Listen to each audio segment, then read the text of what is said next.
Welcome to our Free Speech Zone, where we do a deep dive into trauma and reintegration. This is Combat Citizen.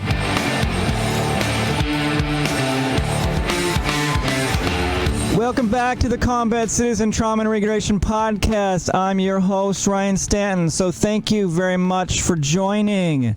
We're back with Joy. We're doing a couple different episodes on the job search roadmap. So thank you, Joy, for joining us again. Well, thank you for having me, Ryan.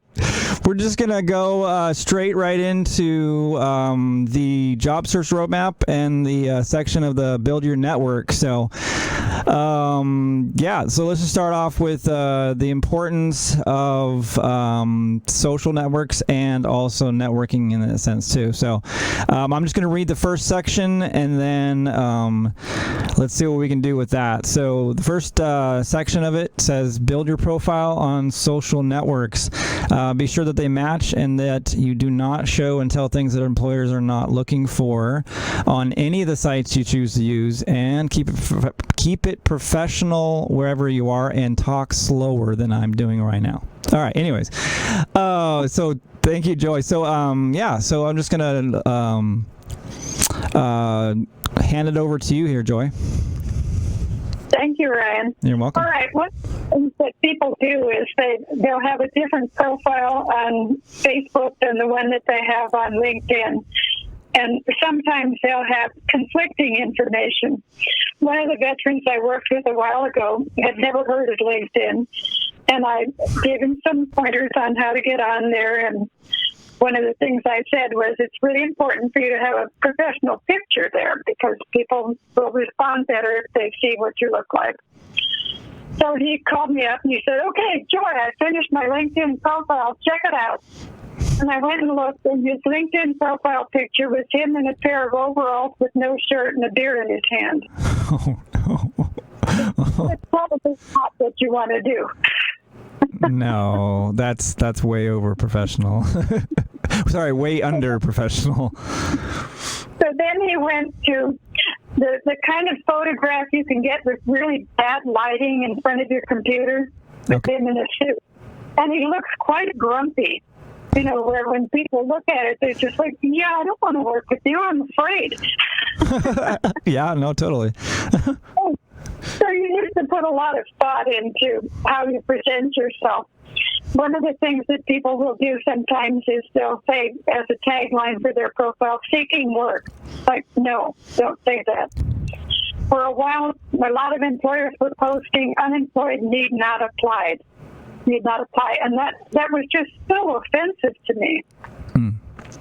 It was as if the only thing they wanted was to be able to steal people from other companies.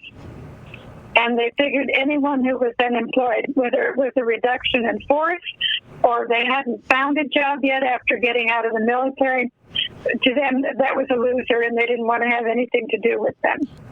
So you never want to actually make it sound like you're not employed. What you want to do is give yourself the kind of job title or to talk about the industry that you want to be in. Okay. So you might, if you did a lot of project management in the military, even if you don't have the certification from the civilian organization, you could say project manager in installation, IT installation.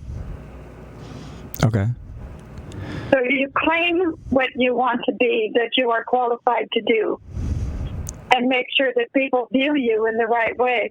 Because recruiters troll LinkedIn. They're looking for people all the time. For a while, it was so hard for companies to find good employees that they actually had people out on street corners with those signs that you hold back and forth to catch people's attention. Yeah.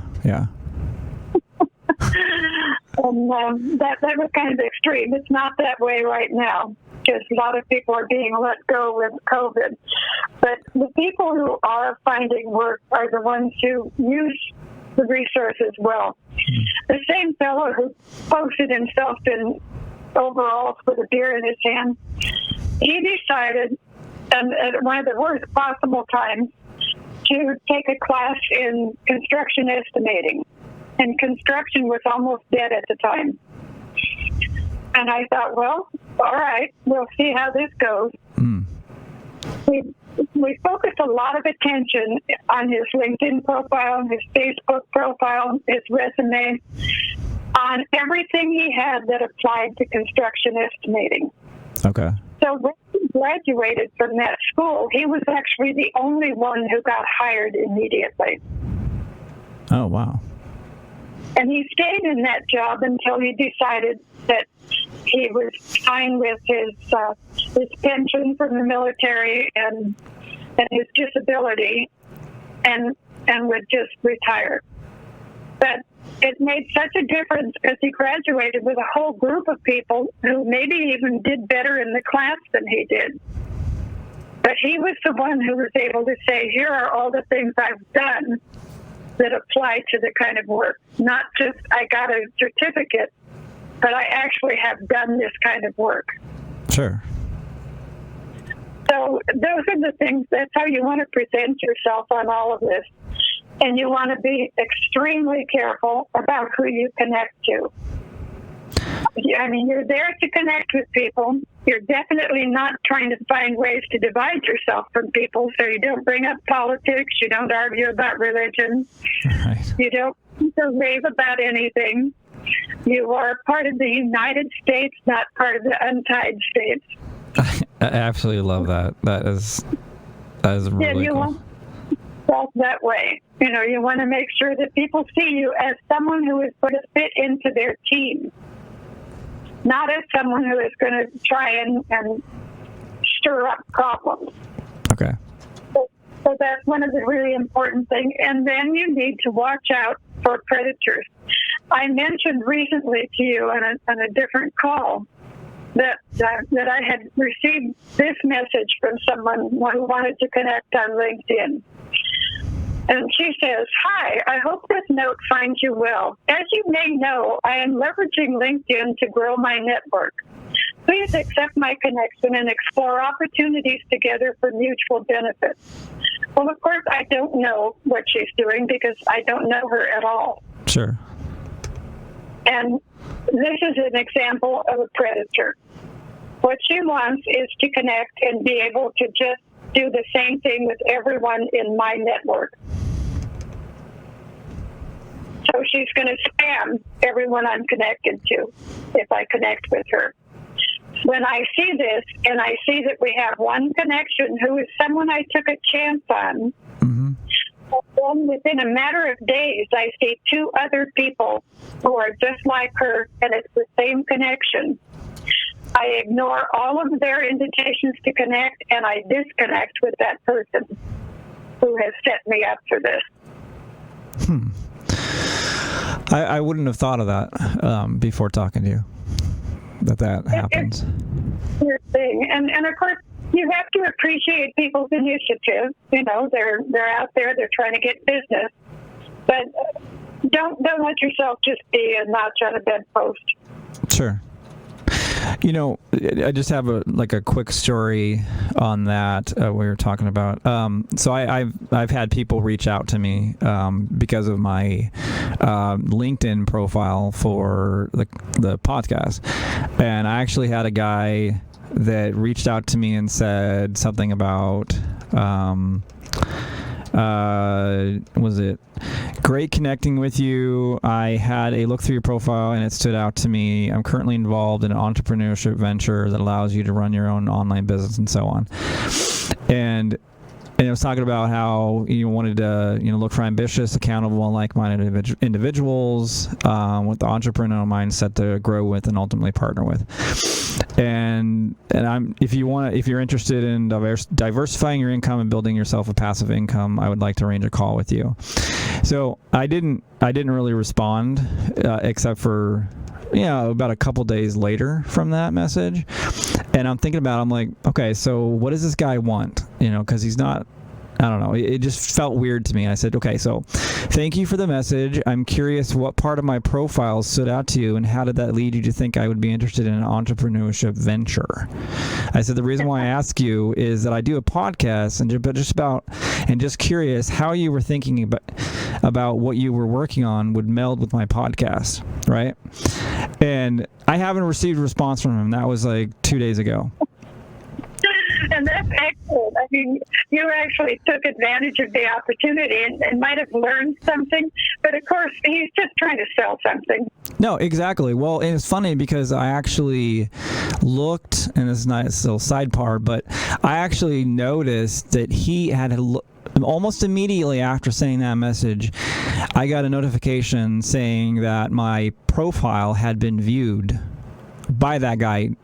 And I'm like, okay, so he's read it. He's trying to figure out so we can, have I don't know, like have a good response or something, but he never responded. So that guy's pretty much, I didn't think about the defollowing part. I need to do that. So that's an interesting, I never really thought, going back to the trolling aspect of it. Well, and there's the thing that a lot of salespeople use with senior citizens, and what this trolling on LinkedIn is compared to for me. You'll get someone who calls somebody up and, imagine that this is your grandfather. And I don't know your grandfather's name, so I'll make one up for him. They say, "Hi, Mr. Stanton. This is Joe, and I thought you might be interested in something we have to offer. And how are you doing today?" And they make it very personal. And then, your grandfather hasn't heard from anyone in the family for a while. Shame on you, Ryan. And, and he's really happy to have someone to talk to, so he discloses too much about himself. And that salesperson is going to share what he disclosed with a whole bunch of people in his network. So now, one after the other are going to call, and pretty soon it's like, "Oh, Mr. Stanton, is it all right if I call you Bill? I feel as if I know you so well. And how's your son doing? And have you heard from your grandson lately?" And every call then becomes a personal friend. And every call, like my mom had a house full of unbelievable junk that these people were selling her. Okay. She would order things because they were her friends now. They just needed her to buy some little item. And she had closets that had stacks of stuff that nobody wanted. And she thought, well, I'll use it for a gift for somebody someday. But LinkedIn has the same kind of a thing going where all these people very smartly are trying to use it to sell their product or their service. Okay. But that's not who you are. You're not just a target. If people can't take the time to at least get to know you a little bit, you don't take the time to connect with them. Right. I mean, you don't make them a total stranger. If you walk down the street and some guy pops his trunk open and offers to sell you a watch, you're probably not going to do that. No, yeah, not at all. So that's a good segue into the next point on here. It says, look for people on each of your social networks who you know or who know you and respect you, and invite them to connect with a personal note reminding them how you're connected and commenting on their profile. So okay, let me think about it. So if you have somebody that, say, has a LinkedIn profile, they just got a LinkedIn profile, what's the best, I was thinking about this, what's the best route to find, I mean, I guess you could search for it, but I'm just thinking, to find people that know you and respect you on those networks? I believe military.com still has the buddy finder. Oh, okay. You start with that. You start with people you have worked with who know who you are. And you look for them on LinkedIn. and then you send an invitation to connect to them and remind them how you're connected. Maybe it's somebody you knew several years ago and you didn't know them for a long time. You were stationed together for a short period, but you knew each other and you worked well together when you knew each other. So you might remind them about that project that you worked on together. But the whole thing is connecting. It's not just diving in and saying, here, send me some money and I'm going to do something for you. You're actually trying to develop relationships with people. Okay. There's a website called Vetfriendscom that I just searched. I was looking for the buddy finders, and that's what it seems like it is. That you can put in your status, military brand, or look up information from them. That is really cool. Wow. Access to 1 billion public U.S. records. Wow. You're off to a good start already. Yeah. No, I'm gonna get other people searching for other veterans. That's gonna be fun. Okay. So, what's the big importance or significance of connecting with a personal note versus just connecting? It's the whole thing about you do business with people you know and trust. You don't, and that's how you start to build. And you'll meet other people through them. So if you connect with somebody and in the course of connecting with them, you let them know that you're looking for work, you're not asking them to hire you. You're just saying, I've started looking for this kind of job. Let me know if you hear anything. So you're not putting them on the spot. But then they start to think about things like, or you might say a company you're interested in. They might say, oh, gosh, I know somebody who works at that company. Sure. A lot of companies will pay for a referral. Not as much as used to be when you had the people out on street corners with signs trying to attract workers. But yeah, we've definitely changed since then now. In fact, years ago, I suggested to people when they first had voicemail systems in companies that were really taking off, you could call and you could put in the first few letters of a last name, and it would say, all right, did you want to reach Bill Johnson or Mary Johnson?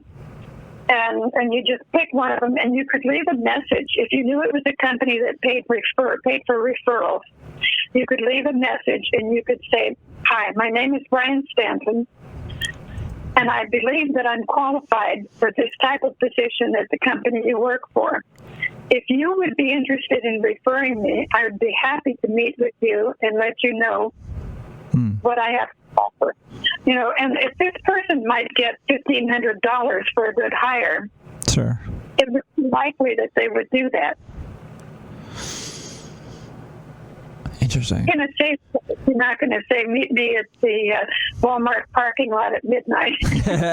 Yeah, there's got to be boundaries. Yeah. But the same kind of a thing. You're trying to make a connection. This is the same thing that you do in a cover letter. Is you draw some kind of a connection between you. You're not connecting with strangers. You're connecting with people that you have some kind of an existing tie to. Okay. So the like, this is what Russ always says, but the like, know, and trust of people can get you a lot farther than just expecting to cold call somebody or cold talk to somebody. Yeah, it's not just random connecting that has little value and actually exposes you to all kinds of weirdness. Yeah, no, totally agree. Okay, so now that we've talked about the online stuff, let's talk about the in-person networking events. About you're saying that, so the next section is you're saying that if attend face-to-face networking events in your area, and if you make a good connection, invite them to connect on your preferred social network. So I know we had talked about this a little bit before, but I was thinking about it and I think it was a good example would be as example for me when I said, hey, you know what, we're going to go through this based off of me. So tell us a little bit about an experience that you've had when you walk into a networking event and trying to figure out what you're going to do and who you're going to talk to.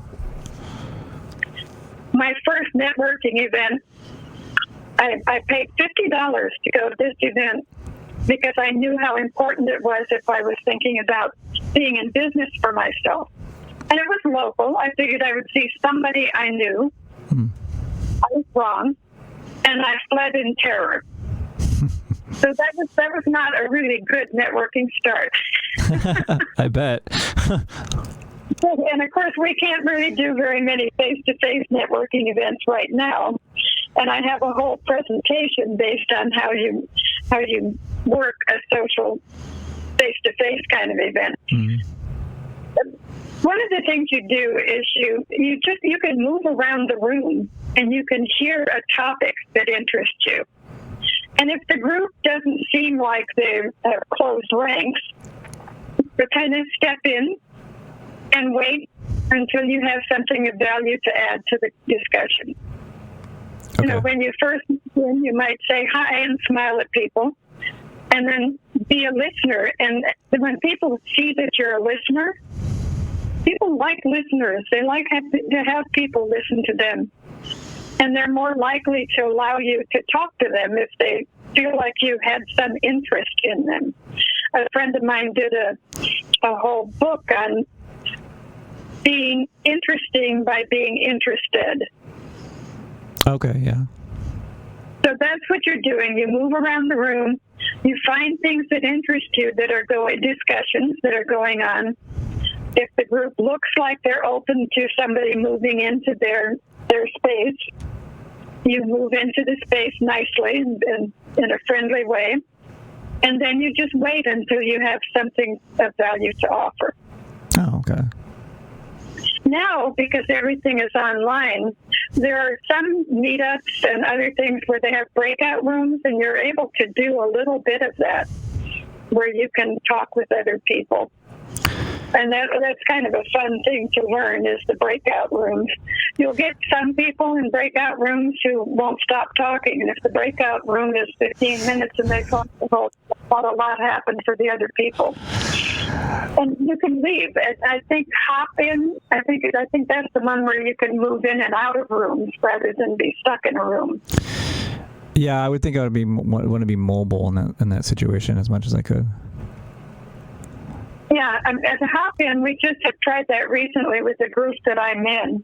And it was quite interesting because I did what I would have done in an actual live event. I moved from one room to another and settled on one where they were discussing something that was important to me. So that one is an especially nice one. LinkedIn not LinkedIn, Zoom will have breakout rooms, but pretty much when you get assigned to a breakout room, you're in that room. There's no movement. Yeah, unless the host decides to allow you to move or change you, yeah. Yeah. And sometimes they'll move you from one group to another over a period of time. And hopefully you don't wind up in the same room with the same person who won't be quiet every time. You're like, can you just move me, please? Like, I can't do this. Like, I've listened to this person before. It's not going to happen. I can't get anywhere. Otherwise, I'm just going to click out of this whole Zoom thing. And that's the thing. I mean, your time is valuable. Mm-hmm.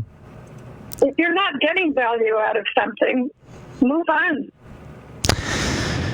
Yeah, and that kind of brings up a question. So, and it's a personal. It's something that I've dealt with as well, but I'm sure a lot of other people have. Is that when you're trying to get something out of, when you're trying to network and when you're trying to get connected with the right people, like for example, with business and things like that. you're trying to connect with the right people to be able to, foster relationships and whatever else. But then it doesn't work out. It's not working out anymore. I find out, like, I've lingered personally, and I'm sure probably everybody else has, just because you're like, well, I kind of feel obligated for some reason, and I'm not going to leave for some reason.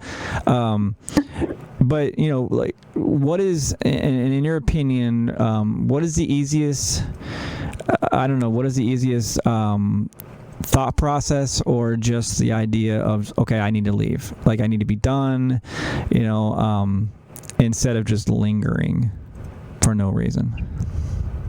It sounds a little bit like being a battered wife. You stay in the relationship because you think it's going to change. Mm-hmm. Yeah, I've been in networking groups where I know that there's no value. I'm not getting any value out of it. And I've had friends in the networking groups, and I stay in it because I'm like, well, I got friends. But then I finally had to realize that, well, after being bitch slapped by several people I know, they're like, dude, you're paying money for these groups. Why are you in it when you're not getting anything out of it? And I've had to do that. It's a little bit like sometimes when you're in business for yourself, you actually have to fire a client.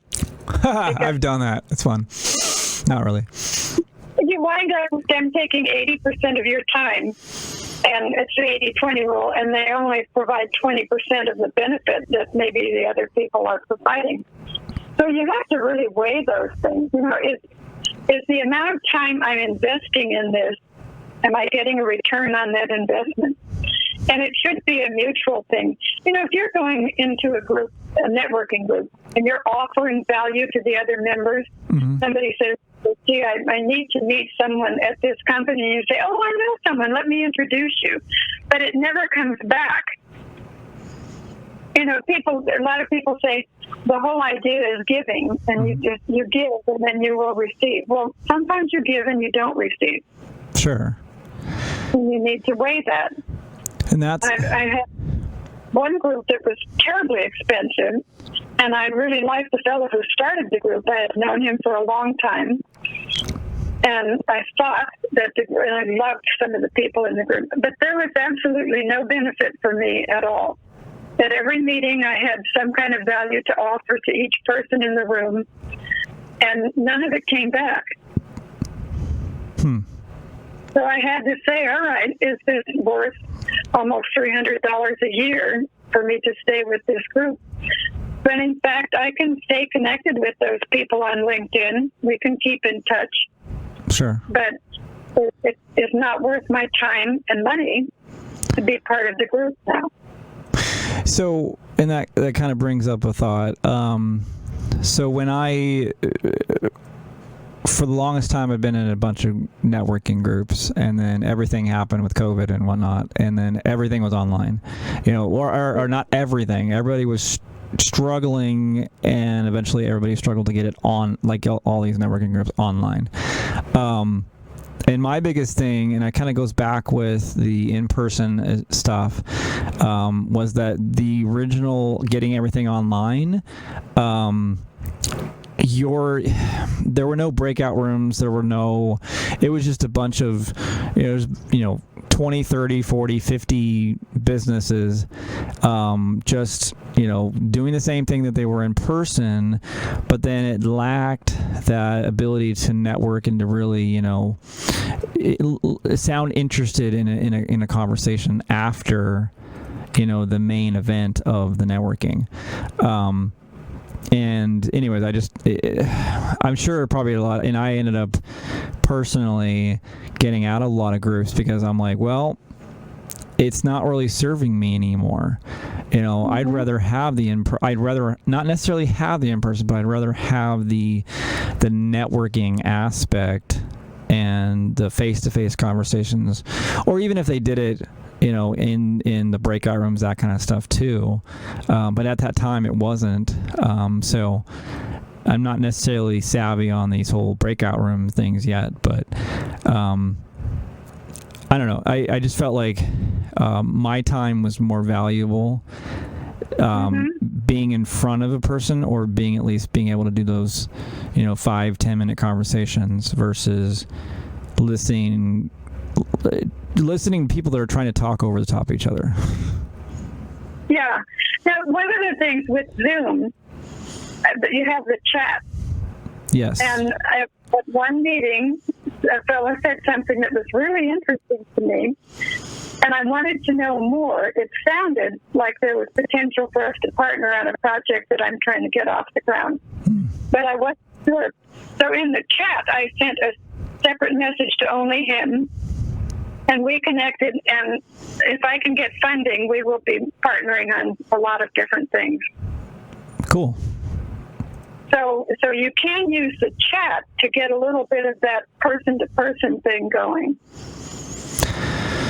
Yeah, I'll have to. I've been starting to look up at that in the groups that I've been in currently, using the chat. So I only got a couple minutes left. I wanted to kind of go into one of the last things you have on your network section, is the use of Twitter. You're saying use it wisely. So what do you? I want you to elaborate on that one. Okay, I don't want to jump completely over groups. I want you to check LinkedIn for groups. Oh yeah, sorry, LinkedIn, yes. Groups like that are really important and can be a wonderful way to build your network. But Twitter, the first time I looked at Twitter, well, actually probably the first 7 times I looked at Twitter, I thought it was the most imbecilic thing I had ever seen in my life. And I kept talking to people who said, I am getting so much business from Twitter. And I would think, how? I mean, how do you get business from someone saying, I'll be gone for 20 minutes, I have to wash my hair?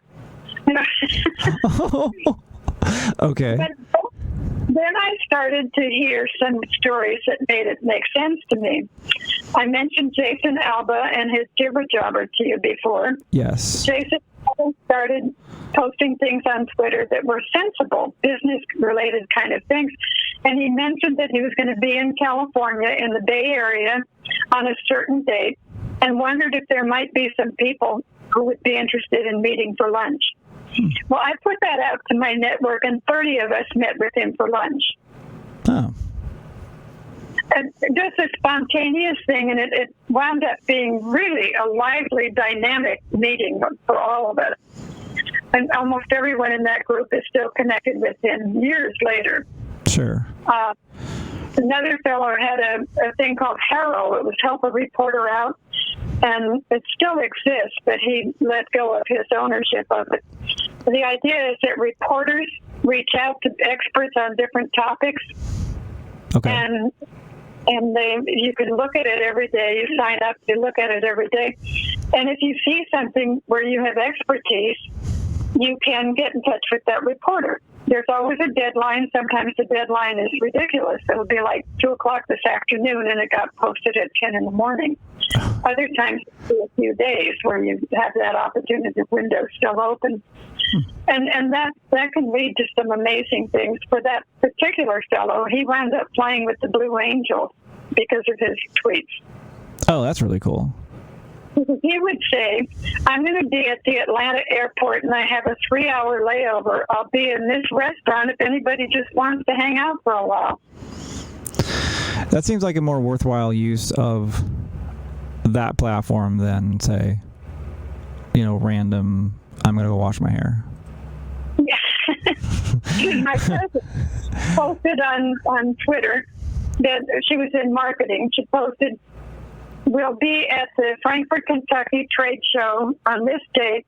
Come by and check us at booth number, whatever it was. She increased the traffic to their booth by more than 1,000%. Oh, wow. So you can use it in very sensible ways and in ways that help you connect, in ways that puts you in a much better position. But don't use it stupidly.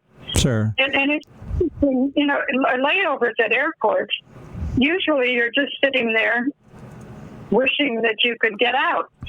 But that's useful time. Yeah. I've had people who just said, you know what, I'm going to go over and I'm going to be at Starbucks at this time. Anybody want to come and have a coffee with me? And of course, we can't do that now, but it has turned into business deals. So you use it in a sensible way. If you were looking for work in a particular industry, you might be able to meet people in that industry by being really smart about how you use Twitter. I started using Twitter and I never really, I need to actually implement some of those ideas a little bit more. Actually, I one more question, because you did mention LinkedIn, and I want to make sure that we talked about that. So the LinkedIn groups, I'm starting slowly. I mean, I'm slowly starting to notice about groups and the vets groups and that kind of thing to reach out to people. So kind of a short response. Like a little bit of your opinion on LinkedIn groups and how we can utilize those. You join groups in the industry you're interested in. So if you were interested in the aerospace industry, you would look on LinkedIn and see what kind of groups there are. You choose active groups with lots of members. So when you look for a topic, it'll show you some groups. One group has 13 people. And nothing's happening there. Another group has 410,000 people, and people are posting all the time. You want to join that group. And you're going to lurk for a while. Just like you would in a live social event, you're going to wait for a discussion that actually is interesting to you and wait to say something until you can add value to the discussion. So, and you're going to join military groups that are tied to your branch of the military. So AUSA for the Army, Marine for Life is wonderful. Okay. And it's for your branch of the service and join a group that's in your branch of the service. So you can start connecting with other people who are probably working, and some of them in an industry you want to be working in. And if they look at your profile, you're not going to say, hi, I need a job, hire me. If they look at your profile because you said something interesting, they go, oh, hey, this guy knows how to do something we need at our company. Sure. But you've done the same thing. You've spent the time to become someone that they like and trust by participating. I am definitely going to have to look into that. I've started actually joining some networking groups, but that's definitely really good advice. Okay. Well, that is all the time I have on this episode. Joy, what's that? Go ahead. I hope we use. What's that? I said I hope we use it well. Yes, I'm hoping that all of you that are listening will definitely take down notes, especially with the Vetfriend, friends.com, at least to be able to reach out to people that you knew and that you know, like, and trust, to be able to offer connections, to be able to to network and all that. So. Thanks again, Joy, for joining.